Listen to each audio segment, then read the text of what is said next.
नमस्कार, मैं हूं निशा और आप देख रहे हैं चौपाल। दर्पण के सफर में मैं और हमारे सहयोगी मित्र दिलीप मिश्रा आपका स्वागत करते हैं। जी हां, आज के चौपाल में धनबाद बस स्टैंड को धनबाद से 15 किलोमीटर दूर कतरास में बसाया जाएगा, इस मुद्दे को छाया रहा। हालांकि धनबाद विधायक राज सिन्हा ने कल प्रेस कॉन्फ्रेंस कर बताया था कि धनबाद से बस स्टैंड कहीं नहीं जा रही, बल्कि नए अंतर्राज्यीय बस स्टैंड का निर्माण कतरास में होगा। पुराना बस स्टैंड धनबाद में ही रहेगा। इस मुद्दे पर भाग लेते हुए पैनल मौजूद पैनलिस्टों का कहा है कि अगर राज्य स्तरीय अंतर्राष्ट्रीय बस अड्डे धनबाद से 15 किलोमीटर दूर कतरास में बनाया जाएगा तो धनबाद वासी को झारखंड से बाहर बिहार, बंगाल या किसी अन्य राज्य जाना हो तो कतरास से ही बस मिलेगी और धनबाद बस स्टैंड सिर्फ लोकल बस स्टैंड बनकर रह जाएगी। इसके अलावा शहर में बंद होते जल स्रोतों के विषय में भी चर्चा हुई। इस चर्चा में भाग लेने वाले पैनलिस्ट बीजेपी से दामोदर प्रसाद, अकेश कुमार, आंसू से रतिलाल महतो, कांग्रेस से हरेंद्र शाही, मनोज कुमार, शिव प्रसाद, ज्योत्सना मंडल, अनिल कुमार, आशा महतो समेत दर्जनों की संख्या में मौजूद थे। सहयोगी बेबी जी एवं निशा वर्मा के साथ अजित कुमार झा के साथ दिलीप कुमार मिश्रा की रिपोर्ट। नमस्कार, जौहर झारखंड। मैं दिलीप कुमार मिश्रा और मेरे साथ में हैं आशा महतो जी।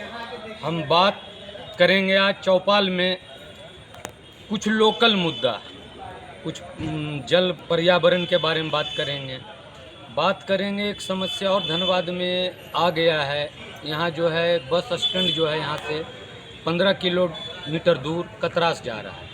इसके अलावे भी कुछ मुद्दे हैं लोकल जो कि पक्ष रखेंगे, कांग्रेस से, बीजेपी से, पक्ष से, विपक्ष से। अतिथि आए हुए हैं, उनसे आपका परिचय कराते हैं। कांग्रेस से हैं हरेंद्र शाही जी, स्वागत है आपका। आशू से हैं रतिलाल महतो जी, आपका बहुत बहुत स्वागत है। वार्ड पार्षद हैं पप्पू साहू जी, आपका भी स्वागत है। बीजेपी से हैं दामोदर जी, आपका स्वागत है। एक्टिविस्ट के रूप में हैं मनोज पांडे जी, आपका स्वागत है। एक समाज सेवी हैं अनिल कुमार यादव जी, आपका स्वागत है। और कांग्रेस से हैं शंकर जी, आपका स्वागत है। तो आज हम जो डिबेट और अभी और कुछ अतिथि हैं बीजेपी से हैं ज्योत्सना मंडल जी, आपका स्वागत है। बीजेपी से अपना परिचय दीजिए। अपर्णा बनर्जी जी हैं, आपका स्वागत है। और हमारे साथ में हैं सहयोगी के रूप में आशा महतो जी। तो आज जो डिबेट रखा गया है, सबसे पहले तो हम बात करेंगे अनिल जी का। अनिल कुमार यादव जी समाज सेवी हैं, किसी राजनीतिक पार्टी से बिलोंग नहीं करते हैं। ये एक अलग समस्या है इनका, जो है एक अलग मामला में मामला का हम खुलासा कर रहे हैं। मामला ये है, इनका घर है महावीर नगर में। वहाँ एक छठ तालाब हुआ करता था, जो आज भी है, कुछ छोटा हो गया है। तो उस छठ तालाब में अभी कहा जा रहा है कि ये जो ज़मीन है रैयत का है और ये छठ तालाब का ज़मीन बेचा जा रहा है, जिसमें कहा जाता है कुछ माफिया लोग इस ज़मीन को खरीदे हैं, खरीद बिक्री कर रहे हैं। पप्पू कुमार यादव जी अकेले पार्षद महोदय, ध्यान दीजिए, पप्पू कुमार यादव जी अकेले लड़ रहे हैं सिस्टम से। अनिल कुमार यादव जी सिस्टम से अकेले लड़ रहे हैं, सरकार से लड़ रहे हैं समाज के लिए। अपना कोई स्वार्थ नहीं, अपना तनख्वाह से 1000-2000 रुपया बल्कि खर्च करते हैं इस तालाब को बचाने के लिए। हाईकोर्ट का आदेश भी है। और अब तो इस बारे में अनिल यादव जी बताएंगे। अनिल यादव जी, क्या मामला है, आप विस्तृत में बताइए। यहाँ पे और सरकार से, विपक्ष से सभी लोग हैं, इनके सामने बताइए क्या समस्या है आपका। मामला यही है कि महावीर नगर भूता में परिचय देके। मेरा नाम अनिल कुमार यादव हुआ, मैं महावीर नगर का रहने वाला हूँ। तो वहाँ पे एक बहुत बड़ा तालाब होया करता था, आज से मतलब सैकड़ों साल पुराना तालाब है। जब से हम बसे, जब से छठ उसी में करते आ रहे हैं। तो उस तालाब को कुछ लोग भूमाफिया लोग मिल करके और मट्टी भर के उसको बेचने का कोशिश कर रहे थे। तो 2023 में पूरा महावीर नगर भूदा मिल करके उसको जन आंदोलन किया, सीओ का घेराव किया, डीसी का घेराव किया, पत्राचार किया। उसमें हमको बनाया गया कि भैया आप भी इसमें शामिल होकर के हम लोग सब मिलकर लड़ेंगे, तालाब को बचाना है। तो तालाब के लिए लिखा पढ़ी किए। जब सीओ साहब एसडीओ साहब के पास गए, डीसी साहब के पास गए, तो एक हमारे पास हाई कोर्ट का PIL नंबर 26/26/2005 का आदेश है हाई कोर्ट का, कि जिसमें किसी प्रकार के ज़मीन पे तालाब हो, चाहे वो रैती हो या सरकारी या गवर्नमेंट, उसको भर नहीं सकते हैं आप। तो इसी विषय में हमने डीसी साहब से संज्ञान और दिया और सीओ साहब को भी बोला कि सर ऐसा ऐसा बात है, जो तालाब को हम लोग बचाने के लिए मुहिम छेड़े हुए हैं पर्यावरण के लिए, और हम लोग करीबन 5000 घर बसे हुए हैं उसी जल स्रोत की वजह से। अगर वो तालाब नहीं रहेगा तो हम लोग को पानी नहीं मिलेगा। गर्मी के दिन में पानी सूख जाता है, नगर निगम बोरिंग नहीं करने देते हैं। अब की बात है कि रिपोर्ट देने के बाद भी सीओ साहब के ज्वाइंट भूमि संरक्षण के साथ रिपोर्ट दिया गया डीसी साहब को, नगर निगम को, कि तालाब अवस्थित है, जलकुंभी पनकुपी से भरा हुआ है और इसको खरीद बिक्री नहीं किया जा सकता है, बंद नहीं किया जा सकता है। उसके बाद भी आज 25 में निर्माण कार्य उस पर जारी है। अब सीओ साहब से मिले तो सीओ साहब बोलते हैं कि हम चिट्ठी लिख करके और थाना धनसार को दे दिए हैं निगरानी करने के लिए, और हम तो रोक लगा दिए हैं, थाना धनसार उस पर जो कार्रवाई करना है करेंगे। थाना धनसार से मुलाकात किए तो उन्होंने बोला कि हम सीओ साहब को चिट्ठी लिख दिए हैं। तो सीओ साहब से मिले, इसी बीच में कर्मचारी साहब आ गए, हमको बुला लिए तालाब पे, तो हम गए। तो कुछ लोग वहाँ पे पहले से ही मैंने खड़ा था, अतिक्रमण करने वाला भी, तो हमको धमकी भी दिया गया कि जान से मार के फेंक देंगे इसी तालाब में आपको, तालाब को मुद्दा से आप हट जाइए। भैया कहने का मतलब है वो FIR वगैरह किए जो आपको धमकी दिया? हम आवेदन लिखित रूप से थाना को भी दिए और डीसी साहब को भी दिए, सीओ साहब को भी दिए, डीएसपी साहब को भी दिए हैं और इनको दिए हैं, एसडीओ साहब को भी दिए हैं हम। तो इस पर संज्ञान लिया गया, लेकिन अब बोला गया है कि ठीक है रिपोर्ट आने दीजिए सीओ साहब का। अब सीओ साहब रिपोर्ट क्या देंगे, पहले से ही रिपोर्ट दिया हुआ कि तालाब है। तो इसमें हमको एक ही चीज़ चाहिए कि अगर हम लोग के पानी के लिए अगर तरसने के लिए छोड़ दिया जाएगा प्रशासन के द्वारा, तो अगर ठीक है रहती है उनका या किसी का भी रहती हो, तो भरने का तो हाई कोर्ट का आदेश नहीं ना है। तो इस पर इतना विलम्ब करके हम लोग को लड़वाया क्यों जा रहा है समाज को? सरकार से भी मांग यही है कि सरकार स्वतः संज्ञान लेकर के यहाँ के जो प्रशासनिक अधिकारी हैं उनको बोला जाए जल्द से जल्द इसको निपटारा करके ख़त्म कर दिया जाए विवाद को, ताकि सबको। अतिक्रमण अभी भी जारी है? अभी भी जारी है अतिक्रमण। तो आप सरकार पक्ष से हैं, आप एक चीज़ बताइए, ये लॉ एंड ऑर्डर किन किन के हाथ में है? ये तो राज्य सरकार के हाथ में है, तो क्या राज्य सरकार को एक्शन नहीं लेना चाहिए? और इनका समस्या के बारे में पहले आप बताइए। क्योंकि एक्शन तो लेना कहीं नहीं चाहिए, एक्शन तो लेना ही चाहिए। इस तरह का मैटर बहुत जगह हुआ है और रोक लग गया है, बिक्री बंद हो गया कि नहीं, बिक्री नहीं होगा। जिसके नाम से ज़मीन था उसको नोटिस सीओ साहब दे दिए, लाइक साहब बहुत जगह हम देखे हैं कि इस पर आप बिक्री नहीं कर सकते हैं, उसमें मछली पालन कर सकते हैं आप, चारों बगल से आप पेड़ लगा के फल खा सकते हैं, लेकिन उसको बिक्री नहीं कर सकते हैं। तो रुक लग गया, नहीं कुछ हुआ। लेकिन यहाँ यदि हो रहा है तो गलत हो रहा है, गलत हो रहा है। पर ये सीओ साहब गलती कर रहे हैं। ये सीओ साहब गलती कर रहे हैं ऐसा कहना है शाही जी का। मेरा सरकार गलती नहीं करे, सीओ साहब सरकारी गलती कर रहा है। सिस्टम का दोष है, सिस्टम का दोष है, सरकार में ही सिस्टम आता है ना। सीओ साहब सिस्टम जल्दी बदलता नहीं है, सिस्टम यहाँ बहुत पुराना ऐसा ही चला रहा है, ठीक है ना। सिस्टम को बदलने के लिए यहाँ कौन है? सिस्टम को बदलने वाला कौन है यहाँ? किसके बदू पे चलता है ये सिस्टम? बताइए, कौन सरकार बोलता है इसको? सिस्टम हाँ। बीजेपी चलाया था, ठीक ना। अपनी बात सुनिए। तो अभी किसकी सरकार है? अभी मेरा सरकार है। तो क्यों नहीं ले रही है संज्ञान सुनिए में? ना, क्यों नहीं ले रही है एक्शन? सुनिए ना, 6 साल हुआ मेरा सरकार का। हाँ तो 6 साल हुआ तो ये कितना दिन से कागज दिया हुआ है? 19 साल ये दिक्कत भाजपा तो का हम सरकार रही है, हम जनता वो लोगों को सिस्टम ना जल्दी दिक्कत नहीं है। बदल सकता है। ये लेकिन दिक्कत यदि हम मेरे सरकार के कान में जाएगा तो जरूर सिस्टम बदलेगा, समझे। तो आपके माध्यम से हमारे सरकार के पास जाए, हम लोग को भी अपने जिला से कितना दिन इसको हम सरकार के पास कितने पहुंचवाएंगे। साल लगेगा? लेकिन सिस्टम जल्दी, आप जानते हैं कैसे 6 साल काफी नहीं होते 6 साल काफी नहीं है क्या? और इनका कहना है कि इसमें कुछ राजनेताओं का भी संरक्षण प्राप्त है। हम बात करेंगे आसू से हैं रतिलाल महतो जी। यहाँ जनता रतिलाल तो महतो जी कर रही है, सरकार करेगी, पहले भी इसके बारे करती में थी। आपका क्या कहना है? इतना निश्चित जल्दी तौर सिस्टम पे जो महावीर नगर भूदा जो तालाब का मामला है वो रैयत संपत्ति है। रैयत का हक बनता है कि वो उनको सुरक्षा, वहाँ के लोगों को जो आज से 25 साल 30 साल 40 साल पहले से वो तालाब लोगों वहाँ यूज कर रहा है नहाने के लिए, वहाँ के पानी को स्वच्छ करके घर में अपना पीने के लिए भी कुछ पुराने लोग ले जाते होंगे। अभी आबादी की संख्या अधिक होने के कारण हो सकता है कि उस पर पीने का यूज ना हो, लेकिन नहाने और पर्व त्यौहार मनाने के लिए जो रैयत से हम अपील भी करना चाहते हैं, जिला प्रशासन से भी, कि जो आकर आपका निजी संपत्ति में तालाब है तो उसे सुरक्षित बढ़िया ढंग से व्यवस्थित करके लोगों के लिए व्यवस्था करना चाहिए, ना कि उसे अतिक्रमण करके या भू माफिया के हाथों में बिक कर उसे बेचने का काम करना चाहिए।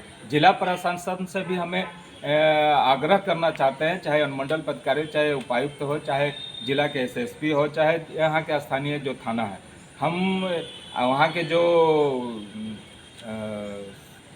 क्या बोलते हैं, जो वहाँ के स्थानीय जो इसके बारे में जो मुद्दे को लड़ाई लड़ने का जो काम कर रहे हैं, उसके उनके आवेदन पर अविलंब सरकार को और यहाँ के जिला प्रशासन को विचार करना चाहिए और उस पर कार्रवाई करना चाहिए। पार्षद महोदय, ये समस्या तो है, हालांकि आपके वार्ड के नहीं बगल के वार्ड का है, इसके बारे में भी आप कुछ बताइए। जी जी बिल्कुल।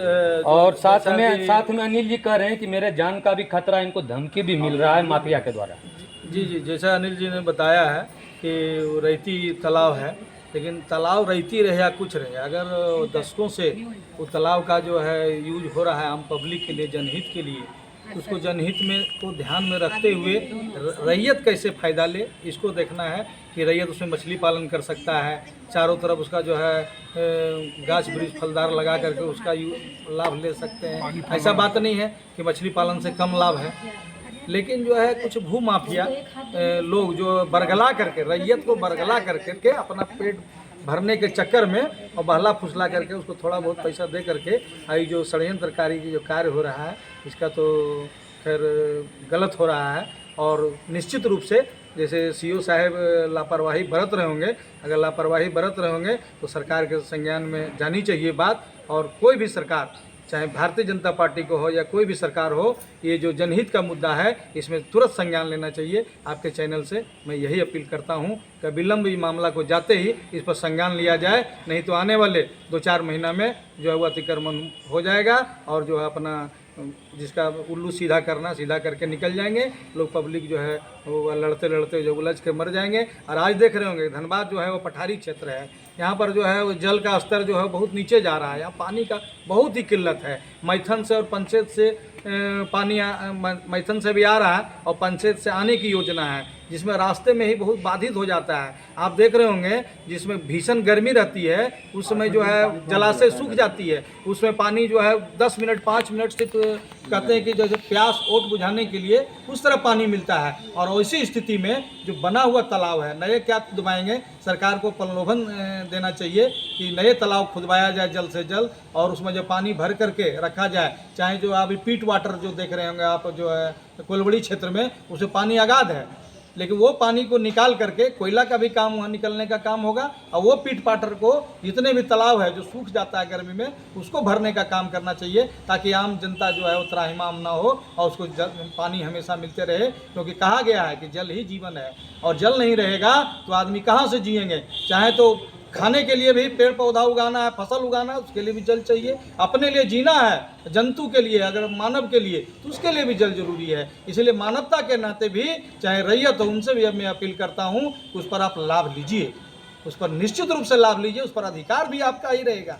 लेकिन आप उसका कई तरीके होते हैं, उसका जो है सकारात्मक तरीके रूप से आप लाभ लीजिए, उसका मछली पालन कीजिए, उसका भी बहुत लाभ है, जिंदगी भर लाभ मिलेगा, पीढ़ी दर पीढ़ी लाभ मिलेगा। तो फलदार चारों तरफ गाछ लगाइए, सौंदर्यीकरण कर दीजिए, देखिए फिर वहाँ पर लोग आएंगे बैठेंगे, समझे कि नहीं। तो कई प्रकार का है, इस तरह से काम करना चाहिए। आपके चैनल के माध्यम से सरकार से मैं अपील करता हूँ कि जल्द से जल्द संज्ञान लेकर के ऐसे मामले और कई होंगे, सभी को जो है तो समाधान करने का काम। अच्छा, अब जो है हम एक और मुद्दा उठा रहे हैं।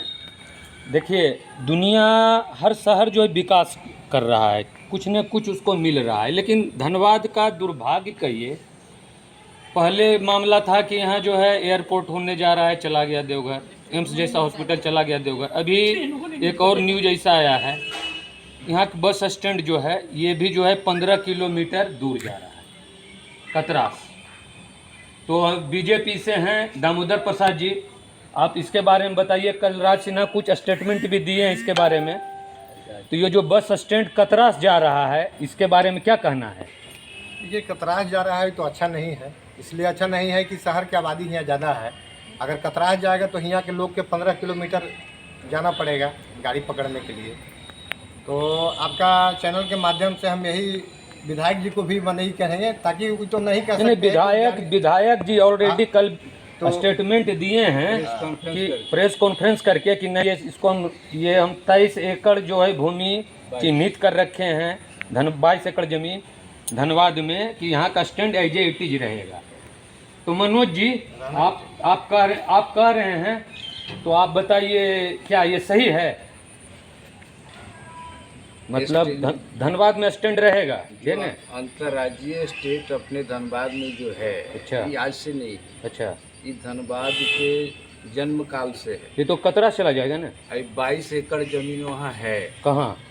जहाँ स्टैंड है आपका जी, और आपके जहाँ जा रहा है जी, वहाँ 14 एकड़ या 12 एकड़ ही मिल रहा है। ठीक। तो उचित यही है कि यहीं रहना चाहिए। ये क्या है कि जनप्रतिनिधियों का आपसी क्लैश का शिकार हो रहा है। इसमें कोई जनता का भूमिका नहीं। तो जनप्रतिनिधि जब चाह रहे हैं तो अपने आंगने में लेके चल जाएं, क्या दिक्कत है? नहीं, यहाँ के जनप्रतिनिधि जो बोले उससे आप संतुष्ट हैं? अरे भाई, तो उन्हीं के सांसद ने ले जा रहा है। अब विधायक कह रहा नहीं जा रहा है।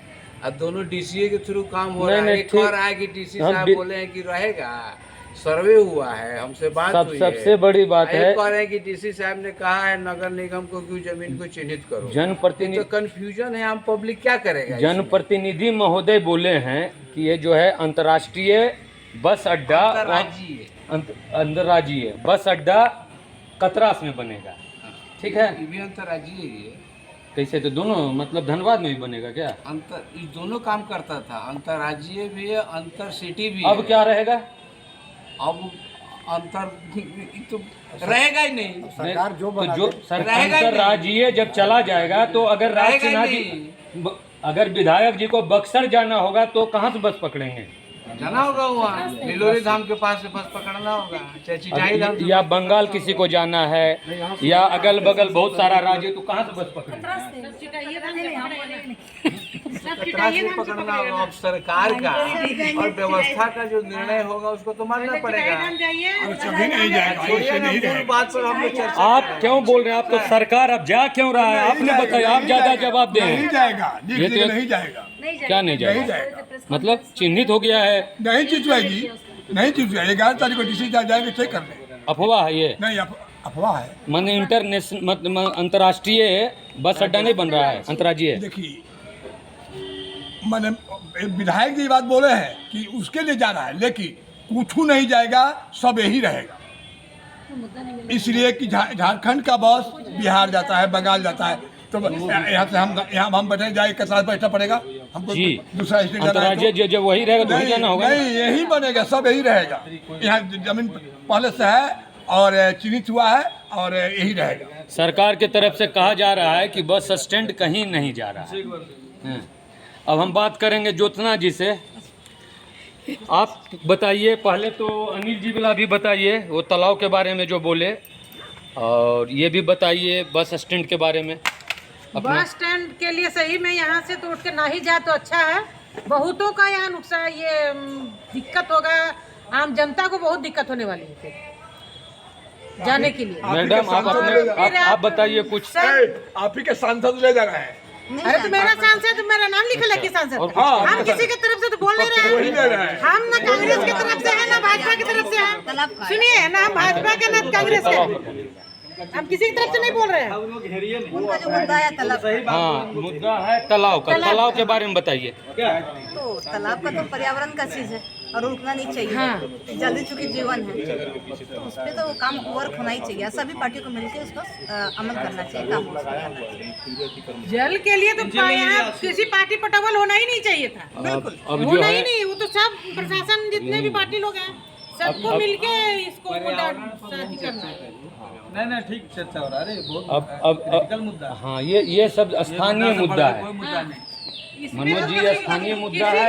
किसी स्थानीय पार्टी मुद्दा से को हम लोग चलना नहीं ही छोड़ चाहिए। सकते। जल वाला मुद्दा उसको नहीं चलना चाहिए। अब जो है हम बात करेंगे। तो आप पहले बस स्टैंड के बारे में आप भी कुछ अपना पक्ष रखिए, विपक्ष से हैं आप।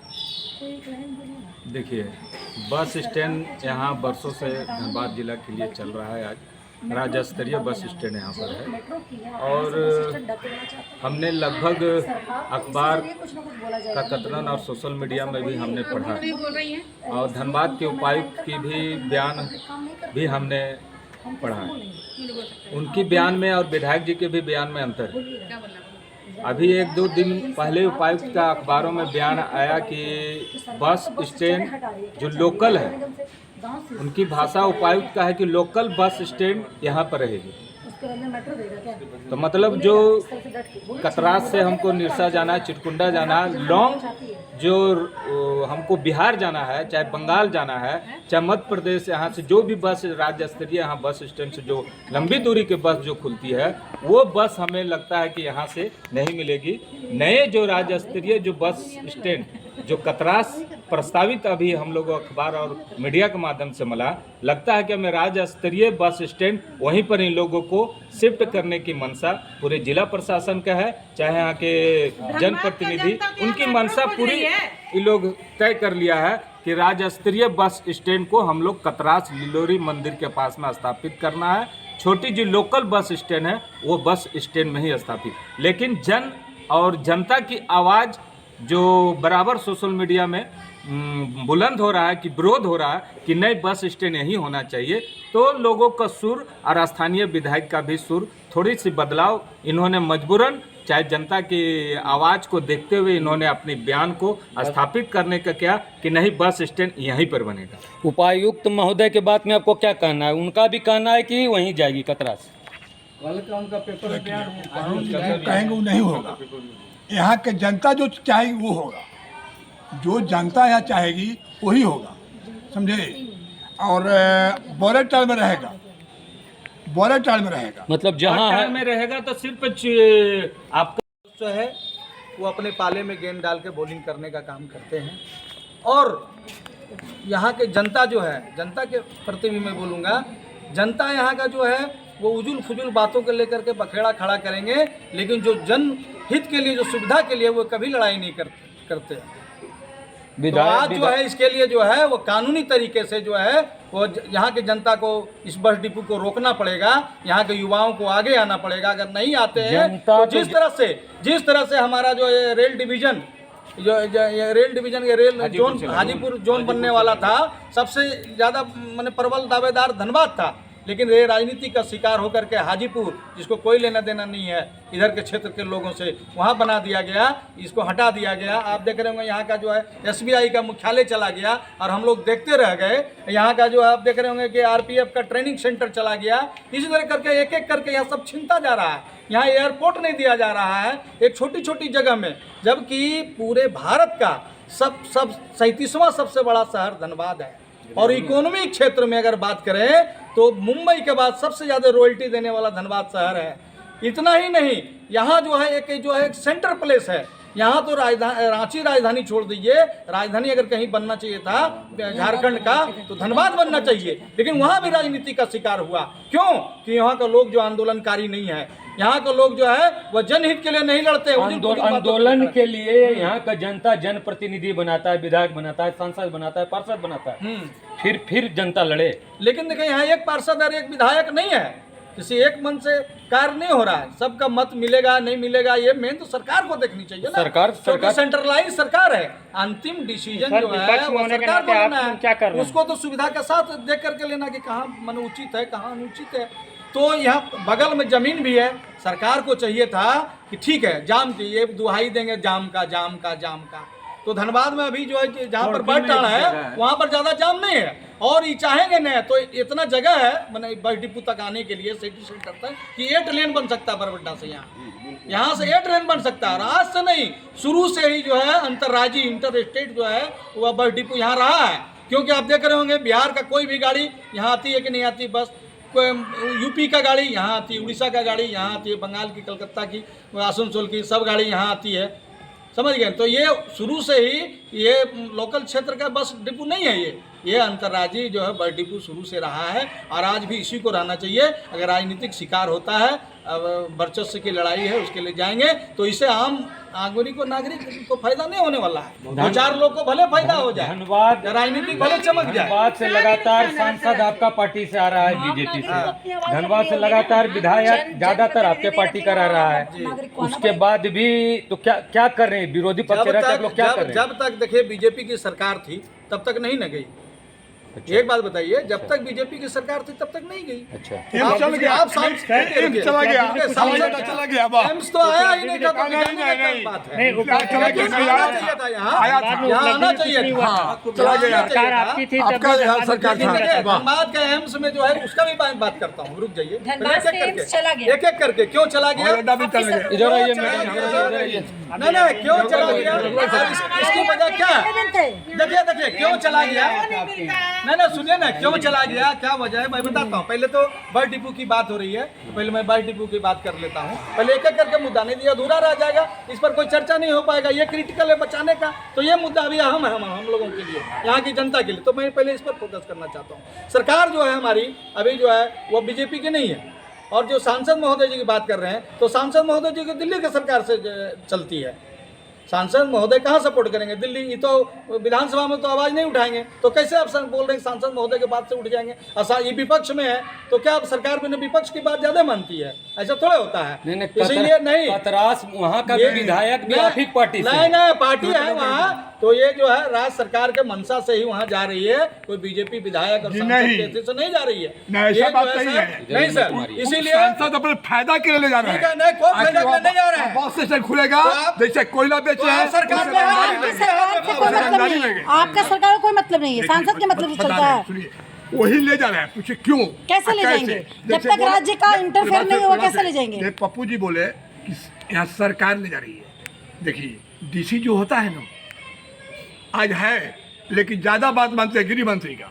पर बात सुन लीजिए, सिस्टम बस स्टैंड राज्य सरकार का है कि सेंट्रल सरकार का है? गृह मंत्री क्यों माने? सांसद जो है गृह मंत्री का बात प्रशासन क्यों मानता है? सिर्फ प्रशासनिक दृष्टिकोण से, जहाँ सुरक्षा की बात होगी, अदरवाइज गृह मंत्री की बात नहीं मानता है। अदरवाइज कोई भी लेन देन, विकास की बात हो और कोई भी विधि व्यवस्था हो, सब सरकार के राज्य सरकार उसको हैंडल करती है। ये जानिए, लॉ एंड ऑर्डर भी राज्य सरकार लॉ एंड ऑर्डर प्रशासन जो है वो राज्य सरकार के अंदर में। और विशेष लॉ एंड ऑर्डर की बात आएगी सुरक्षा का, तब गृह मंत्री संज्ञान लेता है। वो विशेष आंतरिक सुरक्षा की बात है, जैसे कि आतंकवाद के मुद्दा पर, उग्रवाद के मुद्दा पर, इस सब मामले में जो हस्तक्षेप करती है डायरेक्ट, या किसी को विशेष खतरा पड़ जाए, विशेष सुरक्षा मुहैया कराना है, तब वो जो है मतलब कि गृह मंत्री देखते हैं। यहाँ सुरक्षा का जरूरत है, कहाँ गृह मंत्री देखते हैं? अब आगे बढ़िए। यहाँ खाली ठीक है सर, कहाँ हमारा पार्टी को कमाई हो? आपका हमारा विचार मिल रहा है नहीं? यहाँ सरकार से आप बात कीजिए, और नहीं तो हम लोग को भी लेकर चलिए और बात करेंगे कि एजीटीज रहने दिया जाए, और यही जो है 90% जनता जो है लाभान्वित यहीं से होगा। राजनीति का शिकार करना है, हो या कांग्रेस हो या राजद हो या जनप्रतिनिधि क्या कर रहे हैं? जनप्रतिनिधि क्या कर रहे हैं? सरकार की मंशा क्या लग रही है आपको? देखिए सरकार की मंशा तो खराब है ही है। अगर मंशा सरकार के खराब नहीं रहता तो भाई साहब बोल रहे हैं कि यहाँ 22 एकड़ जमीन है ना, यहाँ पर 22 है और वहाँ कितना 17 है, 14 है। अब बताइए कि 22 छोड़ करके 14 पर जा रहे हैं। अरे जंगल में 100 एकड़ जमीन मिल जाएगा तो उससे क्या होगा? सरकार 200 मिल जाए तो क्या होगा? सरकार की मंशा गलत है, ये है। कहने का मतलब है कि यहाँ का जो बस अड्डा, मेरा सुन लिया जाए, कहने का मतलब है कि यहाँ बस अड्डा जो शहर के बीच में, ठीक है भाई साहब बोले कि शहर के बीच में इसके चलते कुछ नहीं है। 8 लेन सड़क बन सकता है यहाँ पर, जगह डीसी साहब के आदेश 8 लेन क्या बरबड्डा से यहाँ 5-6 किलोमीटर विधायक जगह है दोनों तरफ। 8 विधायक जी लेन पहल कर रहे हैं, 8 लेन बनाइए और जहाँ पास करता हुआ विधायक जी हट गए। अब आगे विधायक जी बात उठाइए रहे कि नहीं यहाँ पर होना चाहिए। जब मैं नगर निगम में था ना, जनता लगा रहेगा तो नहीं जाएगा, वहाँ नहीं जाएगा। जब मैं नगर निगम में था उसमें पंडित की जाने की बात है, उसमें मैं विरोध किया तो रुका। आपका जिला अध्यक्ष जो है कब रुका? नया नहीं है, लेकिन राजनीतिक षड्यंत्र का शिकार नहीं होना चाहिए। ऐसा क्या है धनबाद में? विरोध किया एक मिनट सर बोलिएगा सब एक ही बात। ठीक है। ऐसा धनबाद में क्या है जो एम्स चला गया, एयरपोर्ट चला गया, अब बस स्टैंड जाने वाला है? देखिए चला कहाँ गया, वो तो आए नहीं किया, तो चला कहाँ गया? नहीं चला गया, हाथ में आने के बाद गया। देखिए कैसे चला गया मैं बताता हूँ, मैं जवाब देता हूँ ना कैसे चला गया। देखिए बस डिपो और एम्स आया, समझे कि नहीं आया, तो उस समय जो है देखिए इस समय जो है सांसद जी का नहीं चलता था, उस समय यहाँ का ज़मीन जो है अगर नहीं मुहैया नहीं देंगे आप ज़मीन, सरकार किसकी थी?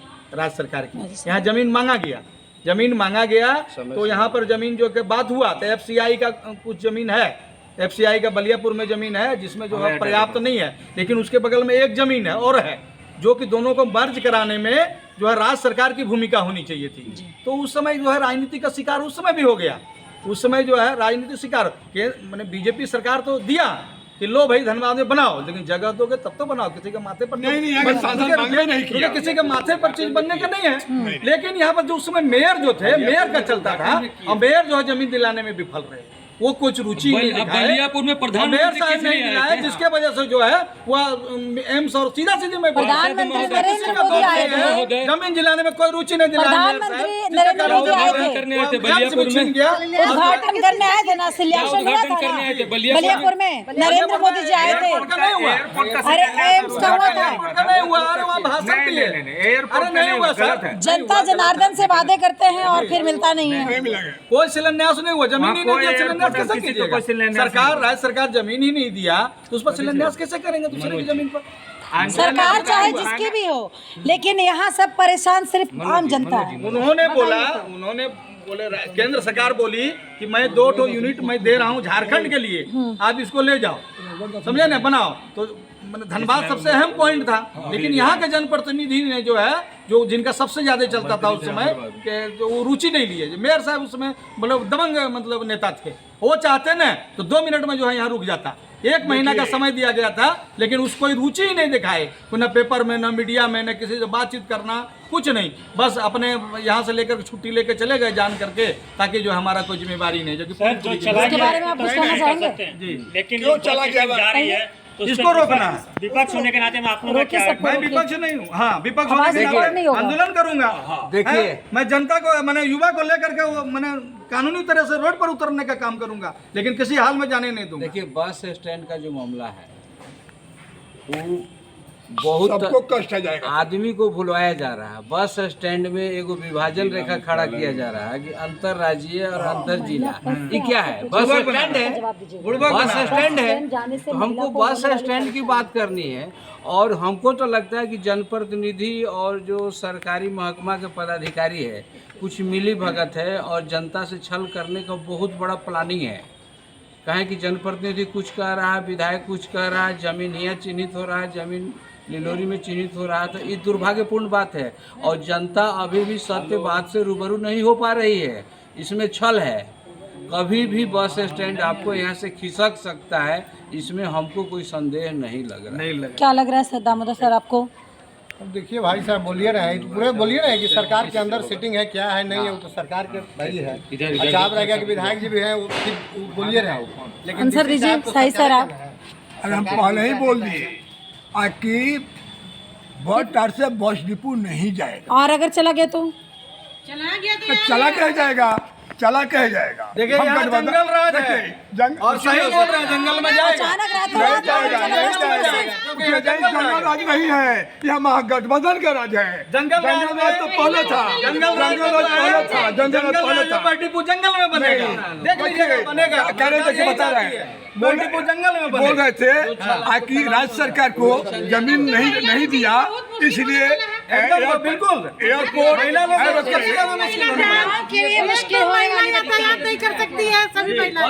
उतना जो जंगल में जाएगा तो वहाँ अलग तरह से जो हमारे ये समाज के जो हमारे ठेकेदार लोग हैं उन लोगों से डर है। सरकार को चाहिए थी कि राज्य की जितनी भी जनता है, महिलाएं जो कामकाजी हैं, उनके लिए को सोच रहा है रास्ता बनाए। मेट्रो देने की बजाय बस स्टैंड छीन रही है। हाँ हर जगह जो है सरकार हर राज्य को कुछ सुविधा दे रही है, राज्य के अंदर हर शहर को कुछ सुविधा दे रही है कि हमारे यहाँ का सुविधा जो भी है। आपकी सरकार है, आप बताइए क्यों नहीं छिड़ाएगा। हम बोल दे पहले ना, लेकिन एक मैटर में सुनिए, पप्पू जी बोले कि राज्य सरकार जमीन नहीं दिया और यहाँ का मेयर थे चंद्रशेखर अग्रवाल, उन लोग यहाँ सरकार किसका था? रघुवर दास चंद्रशेखर अग्रवाल बोले थे चीज याद आ रहा है जमीन दिया, भाजपा की सरकार ने जमीन दिया पोड़की में। चंद्रशेखर अग्रवाल बोले थे चीज और याद आ रहा है।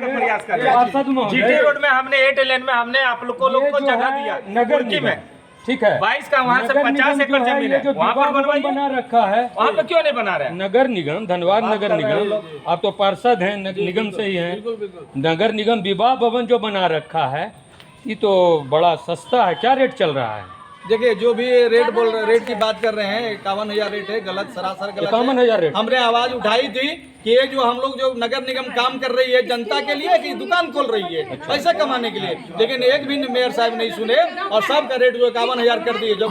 जबकि उससे बढ़िया सुविधा वाला पब्लिक का जो भी विवाह भवन या जो भी मैंने उस तरह का हॉल वगैरह है शादी विवाह को काम करने के लिए, उससे आधी रेट में है। और ये जो 51,000 कर दिए, बिजनेस की दृष्टिकोण से ये थे और धनबाद को जो है वो बिजनेस के रूप में वो देखने का काम नगर निगम को किया। और जो है बस डिपो को हटाने का जो है ना शुभबुगाहट जो इन्हीं ने शुरुआत किया, जिसके आज जो है वजह से कहीं न कहीं जा रहा है। आज बस डिपो को बोल रहे हैं कि अंतर्राज्यीय का जो है बात उठा दे रहा है ताकि लोग विरोध नहीं करें। आप सोच लीजिए, अंतर्राज्यीय अगर हटा देते हैं, अंतर्राज्य अगर हटा देते हैं तो बाकी बस जो बचेगा मैंने कहा नगर निगम के अंदर जो लोकल बस चलता है वही बस नहीं यहाँ से खुलेगी और तो कोई बस नहीं खुलेगी। लोकल स्टैंड बना देगा यहाँ वाला वहाँ वाला, तो आम लोग को जो कहीं जाना रहेगा और सबसे ज्यादा महिला को, युवा को, विद्यार्थी को दिक्कत होने वाला है, मजदूर को, और आम मजदूर को दिक्कत होने वाला है जो गरीब कुछ है। और जंगल राज में मुझे लगता है कि लोग ले जा करके रहेंगे, इसीलिए आम जनता को भी मैं कहता हूँ कि अभी से चेत जाए और अभी से जो है वो तरीके से जो आंदोलन शुरू करें। आप पहले सोशल मीडिया के जरिए जो है वो आवाज बुलंद करने का काम करें कि ताकि किसी कारण से भी जो है यहाँ से बस डिपो कहीं और न जा सके, जंगल में न जा सके। सरकारी संस्था जब कुछ खुलता है तो उससे पब्लिक को ये उम्मीद होता है कि यहाँ कुछ डिस्काउंट मिलेगा, यहाँ कुछ सस्ता मिलेगा, यहाँ सुविधा मिलेगा। ये जो है हमारे यहाँ नगर निगम विवाह भवन बनाया, खूब अच्छा लगा, मोहल्ला बना रहा है। अब क्या है कि गरीब को बेटी का भी शादी अच्छा भवन में होगा, लेकिन जब उसका चार्ज देखा गया तो 51,000 55,000, उससे कम आधा रेट में होटल मिल जाता है। तो विवाह भवन किसके लिए बनाया गया? ये सरकारी डिपार्ट का काम है। अब इस बारे में अनिल जी आप भी अपना कुछ दीजिए, बस स्टैंड के बारे में और विवाह भवन के बारे में भी बोलिए, तालाब के बारे में तो आप बहुत कुछ बोले। देखिए, बस स्टैंड जो है ना हमारा, वो हमारा धरोहर है धनबाद का, और इतना बड़ा वहाँ पे मतलब दिक्कत परेशानी हो जाएगा जनता को कि हमारा स्टेशन बगल में है। अगर रात में भी 10 बजे उतरे हैं और हमको जाना है इमरजेंसी में बिहार, तो हम तुरंत बस पकड़ के बिहार के लिए रवाना हो जाते हैं और ट्रेन हमारा घंटे नहीं मिलता है। तो बस सबसे पहले बस डिपो जो है ना धनबाद के लिए धरोहर है और इसको नहीं हटाना चाहिए। दूसरा नंबर, जो नगर निगम जो बना करके आपको विवाह भवन दे रही है ना, उससे कई गुना बेहतर हमको फैसिलिटी प्राइवेट में मिल रहा है, उससे कम पैसा में और उससे आधा रेट में 25,000 30,000 31,000 में बढ़िया हीरापुर से लेकर के इधर। तो नगर निगम जो है, जो हम लोग से पैसा इकट्ठा करने का माध्यम बन रहा है। जिस तरीके से पानी हम लोग को 2 बार मेंटेनेंस भी नहीं है, 300 महीना वसूल लेते हैं, ये माध्यम बना लिया, पैसा कमाने का एक जरिया बन चुका है नगर निगम को। ये अच्छा नहीं लग रहा है। तो मैडम से पहले झड़िया उजाड़ा गया, अब धनबाद को उजाड़ने का कोशिश हो रहा है। तालाब के बारे में बताइए कुछ। तालाब तो नहीं हटाना चाहिए, क्योंकि तालाब महिला लोग के लिए तो सबसे ज्यादा दिक्कत होने वाला हो जाएगा, क्योंकि महिला और आम जनता का जो तालाब है सबके लिए वो जरूरी है। पानी तो सबको चाहिए, पानी सबको चाहिए, चाहे वो कोई भी विपक्ष पार्टी रहे या कोई पार्टी रहे, सबके लिए जाए। हर एक आदमी, हर एक जनता, माने पशु पक्षी जो भी हमारे हैं, सबके लिए पानी जल जरूरी है। जल ही जीवन, इतना तो सबके लिए। मैडम, जल के बिना सब कुछ अधूरा है, सब कुछ अधूरा है। वो जल में करोड़ों जीव हैं, हाँ। ठीक है। जैसे ऑक्सीजन, हवा जरूरी है, ऑक्सीजन हमारे लिए, जल भी हमारे पर्यावरण के लिए जो करती हैं उन लोगों के लिए फिर दिक्कत होने वाली है। हिंदू धर्म में बहुत सारा संस्कार जो तालाब के किनारे होता है, सबसे बड़ा महापर्व जिसे बोला जाता है, जो आस्था का सब्जेक्ट है हमारे लिए, महापर्व जिसे नाम दिया गया है, अगर उसे ठेस पहुंचाई जाए तो क्या मतलब बनता है? इसके अलावा हिंदू धर्म में श्राद्ध होता है, बहुत कुछ मुंडन होता है। तालाब का उपयोग बहुत ही तरीके से होता है हमारे यहाँ, चाहे वो जितिया पर्व हो, चाहे वो श्राद्ध हो, चाहे जन्म हो, चाहे मरण हो, हर चीज में ये आस्था का सब्जेक्ट है। और आस्था के सब्जेक्ट में भी अगर नगर निगम चुप है, खामोश है, तो फिर क्या ही आम जनता के लिए वो करेंगे, कुछ नहीं कर सकते। हम तो इतना चाहेंगे कि उपायुक्त महोदय आगे आके इस चीज़ को ध्यान दें, इस पर जो है परचेज करना है या जो भी करना है, लेकिन तालाब बचा दें। सर 1 मिनट और लिया और हम इस बारे में धनबाद को जो है वह षड्यंत्रकारी का शिकार हो रहा है। धनबाद का पहचान पहले झरिया से था। सबसे पहले जानता है कि धनबाद तेज़ी से विकास कर रहा है झारखंड में, तो पहले इसको जो है काटो। कैसे काटो? तो झरिया को जो है काट दो, झरिया का विकास को रोको, झरिया को उजाड़ने का काम करो। झरिया को जब नष्ट कर दिया गया तो अब धनबाद पे पड़ा है कि अब धनबाद भी, तो उसके बावजूद भी धनबाद जो है तेज़ी से विकास कर रहा है। अब धनबाद को साफ कर रहा है ताकि धनबाद जो है वो कहीं कहीं का ना रहे और धनबाद का झारखंड में कोई पहचान नहीं मिलेगा। धनबाद का जो है झारखंड में पहचान नहीं रहे। आने वाला दिन में जो है जंगल राज तो कायम है ही, और पूरे शहर भी जो है वो जंगल बन गया। मनोज जी, आप अपना अंतिम वक्तव्य दीजिए तालाब पर। और आज का जो भी डिबेट रहा है, तालाब है, विवाह भवन है और बस स्टैंड है, सामुदायिक भवन भी है। देखिए तालाब का जो विषय है, तालाब का जो विषय है सर, तालाब का जो विषय है, ये सरकार और समाज और न्यायालय सबको सो मोटो लेना चाहिए। स्वतः संज्ञान का विषय है। स्वतः संज्ञान के लिए सरकार की एजेंसियों को निर्देश रहता है कि सरकारी संपत्ति का नुकसान या पर्यावरण के नुकसान करने वाली शक्तियों को चिन्हित किया जाए वो कौन है। यह नहीं हो रहा, ये होना चाहिए। और जो तालाब 100 वर्षों से ऊपर से है, उस तालाब को हटाने का तो प्रश्न ही नहीं है। तालाब पर हमारे कई जनोपयोगी कार्यक्रम चलते हैं, अपने संस्कार का केंद्र है, एक तरह से तालाब संस्कार का केंद्र है। श्राद्ध होता है, मुंडन होता है, अनेक तरह की चीजें होती हैं पर्यावरण के लिए, जल जीवन के लिए, सभी चीज के लिए। और आपको जब मालूम होना चाहिए कि देश में देश को बचाने के लिए 35% हमको ऑक्सीजन चाहिए। उसमें अपने यहाँ जो पर्यावरणीय संसाधन है 19% है, और मोदी जी के प्रयास करने से वह संसाधन 23% हो चुका है। लेकिन जब तक 35% संसाधन नहीं होगा, व्यक्ति की उम्र 100 बरस नहीं हो सकती है। जैसा कि आपने देखा और पक्ष विपक्ष सभी लोगों का मत रहा, तालाब के बारे में भी एक जैसा, बस स्टैंड के बारे में भी एक जैसा, और विवाह भवन के बारे में भी एक जैसा। तो हमारे सरकार को, हमारे सिस्टम को इस चीज़ को ध्यान रखते हुए कि काम वही करना चाहिए जिससे यहाँ का जनता जनमानस खुश हो, लाभान्वित हो और किसी ढंग का तकलीफ में न हो। सहयोगी बेबी जी एवं निशा रवानी के साथ हमें इजाज़त दीजिए। आप देखते रहिए दर्पण का सफ़र।